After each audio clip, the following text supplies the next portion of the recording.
Welcome back to News Tonight. We are joined by Advocate Krishnamurthy here, and we were actually discussing about the MTC bus scenario that just happened quite a few hours back. Sir, to just continue, could I just ask you what are your views on the compensation scenario with regard to today's incident? As far as the solatium, which has been announced by Honorable CM, I am of the considered view it is not sufficient, because the nature of the injury has to be determined. Serious injury to which part, which vital part, whether that serious injury may have the future consequences or not, all factors are to be determined. At the outset, the 25,000 for the seriously injured, I mean in our language grievously hurt, grievously injured people may be hiked to 50,000, and the minor injuries may be enhanced to 25,000. Apart from that, the injured passengers with their travel tickets, they can very well approach motor accident claim tribunal. All right. If I could just ask you. So this I will tell you, MACOP court, and they can file individual cases. So this Chief Minister's relief and solatium is different. Motor accident case compensation is different. All right. So how long do you think does it initially get to claim all this? At maximum 6 months to 1 year. Okay. But as far as Honorable CM Relief Fund is concerned, I request the Honorable Transport Minister must pay a visit to the hospital, or must meet, he should meet all the injured victims, and he should disburse the compensation amount of the announced 25,000 and 10,000 immediately without any further delay. Okay. All right. Well, and what are the procedures for the victims to claim it? CM Relief Fund, I mean submitting the FIR copy and travel ticket, as well as the report of the investigating officer. I mean, they have to be identified in order to avoid the bogus claims. So these claims can be given either through the district collector or through the transport offices. And as far as the MACOP, that is private individual case is concerned, each and every injured victims must approach an advocate, and they must file their individual cases before the MACOP court. All right, sir. So that is different, this is different. Okay, thank you so much. Well, just clinching it up because we are running short of time. Just my last question for the day, since the government buses do not come with insurance, what is your take on that? It is purely flagrant and obvious violation of Article 14 of the Constitution of India.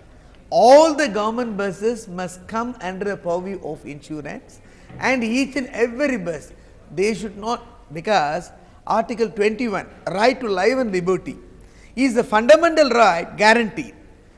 The government, the state government should not bother about the to be insured amount for each and every vehicle. They must bother about the welfare of the citizen of the state. So each and every government bus should get insured.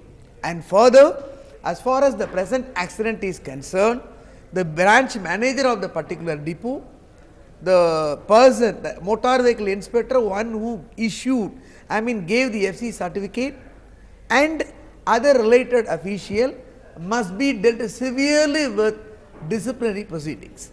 All must be placed under suspension.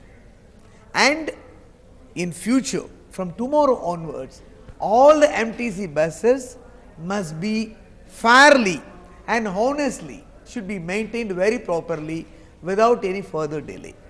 If the buses are being maintained properly, these accidents can be diverted. It is the part of the state government to maintain the buses, because so far nil maintenance only. All right. Yeah. Thank you so much, sir. It was great pleasure having you with us on this show. Well, thank you so much, very kind of you. On that note, we just heard the advocate talking about the measures, the possible measures that the government can take to just prevent these kind of accidents from occurring in future.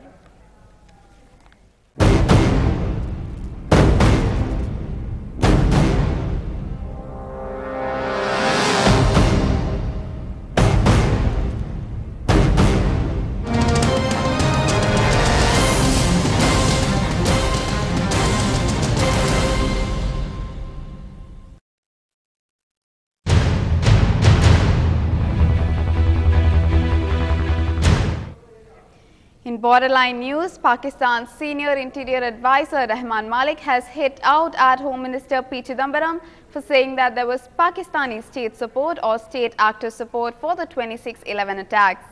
Chidambaram today confirmed that according to information coming out of Jindal's initial interrogation, there are clear indicators that there was Pakistani state support for the attacks.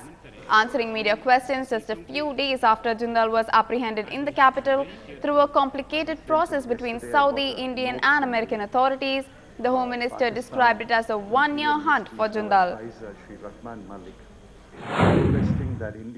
Incidentally, yesterday I got a note from the Pakistan Interior Ministry's now advisor Shri Rahman Malik requesting that India share with Pakistan the information we have gathered about Abu Jindal. We will do that in due course, but I will insist that Pakistan keeps its promise and gives us the voice samples of all the persons whose list I have given. And let's see how Pakistan reacts. It's Pakistan is under pressure, not India. We've been tracking Abu Jindal for nearly a year. We had information about him and who he was. Abu Jindal is a pseudonym. We had to first identify the person. We identified him almost a year ago. And it was a well-guarded secret. None of you discovered it. We tracked him. We found him. We have apprehended him. I think the world appreciates the way India is going about tracking every one of the 26/11 masterminds and accomplices. There were non-state actors from Pakistan. We arrested almost all of them, and presently the trial is going on the fast track. So we've done our job. Now at that point of time, Pakistan was blamed that perhaps the state is involved. And we proved to not only to India, but to the world that it was not the state, but the non-state actors. But now I have a question to Mr. Chidambaram and to the Indian authorities. Now you have 3 citizens involved in this attack. So we need the explanation. Staying with borderline news, India has reacted to Pakistan's U-turn on Sarabjit Singh. Home Minister Chidambaram has said that he does not know why Pakistan did it and that India will continue to push for his release. There is shock and disbelief still coming into Pakistan's stunning U-turn. Many questioning whether the turnaround was forced, as hours after reports emerged that Pakistan was to free Sarabjit Singh. The Pakistani presidential spokesman clarified that the authorities had taken steps for the release of another Indian prisoner named Surjit Singh. Sarabjit's case, we continue to press Sarabjit's case. The Home Secretary level talks, we have pressed Sarabjit's case. Sarabjit's family met me. Foreign Minister has taken up this case. Now, why they first put out or appeared to put out that Sarabjit is the person who's being released, and then they flipped and said it is Surjit who's being released, I cannot say. But when I was first told by a newspaper friend that Sarabjit has been released and asked for a comment, I declined the comment because I was not sure that news was right. And later in the night it turned out that it was not Sarabjit but Surjit. Maybe there are some internal hiccups there. It's another short break for now. Stay tuned to the other end.